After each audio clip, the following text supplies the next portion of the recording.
Levi Ackerman, humanity's strongest soldier. In Attack on Titan, he has cut down monsters the size of buildings with nothing but blades and sheer willpower. But what if we threw him into a world far darker, far crueler? The world of Berserk, where demons rule, humans are toys, and despair is the only constant. Could Levi survive? Or would even he break? Today, we pit humanity's strongest against one of fiction's darkest universes. Attack on Titan is cruel. Humanity is trapped behind walls, living in fear of mindless giants. Yet in Berserk, there are no walls, because there is no safety. The battlefield stretches endlessly. Armies clash, kingdoms burn, and in the shadows, apostles, monstrous demons with human intelligence, hunt for pleasure. Titans are terrifying, but they are still creatures of instinct. Apostles are worse. They enjoy the suffering they cause. So when we imagine Levi stepping into Berserk's world, we're asking, can humanity's strongest soldiers survive not just against monsters, but against monsters who think, who scheme, and who relish cruelty? Levi is not just a fighter, he is precision incarnate. His mastery of the ODM gear allows him to move faster than the human eye can track, and his reflexes rival any supernatural warrior. He has butchered titans like cattle, cut down men without hesitation, and faced despair without losing focus. But in Berserk's universe, there are no ODM gears lying around. At best, Levi might get a warhorse, a set of twin swords, and his raw instincts. Even stripped of technology, Levi's discipline and cold pragmatism give him a chance. After all, Levi is not a man who needs hope to fight. He fights because stopping isn't an option. Imagine Levi thrown into the 100-Year War alongside Guts. The battlefield reeks of blood. Cannon fire echoes in the distance. Apostles rip soldiers apart like children snapping toys.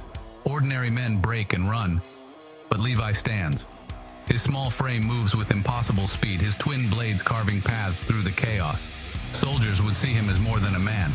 They'd call him a phantom. Against human armies, Levi dominates.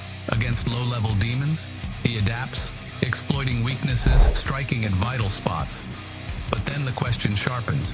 What happens when Levi faces monsters like Zodd, a beast who has fought for centuries, who regenerates from wounds, who towers over battlefields like a living nightmare? Here, Levi's humanity is both his greatest strength and his ultimate limit. But Berserk isn't just about battles. It's about breaking souls. The true test isn't Zodd's claws, it's the Eclipse. The moment when Griffith sacrifices his comrades and ascends to the God Hand, drowning the band of the Hawk in endless torment. What would Levi do in that pit of despair? When the sky turns red, when apostles feast, when comrades are torn apart in front of his eyes? Would he cry? Would he break? Or would he smile that cold, bitter smile, refusing to show weakness? Even as hell itself closes around him. Levi doesn't bow. He doesn't beg. He fights until the very last breath. And that is what makes him terrifying, not to demons, but to fate itself. So, can Levi survive in Berserk's universe? Against ordinary soldiers and beasts, yes. Against low-tier apostles, perhaps. But against the God Hand, against the nightmare of Griffith's ascension, Levi is still human. His blades are steel, not blessed by magic. His body, though honed, is mortal. In the end, Berserk's abyss may consume him, as it consumes all. Yet survival is not just about living, it's about not breaking, and that is where Levi wins. Because even if the Berserk universe devours him, Levi Ackerman would die standing, blades in hand, refusing to surrender. In a world of despair, he would remain unbroken. That is Levi's true power. So what do you think? Could Levi carve a path through Berserk's abyss, or would he fall like all the rest? Drop your thoughts below. I read every single one. And remember, False Genius is more than just a channel. It's a shadow you're part of. Subscribe for more insights and embrace the shadow with us.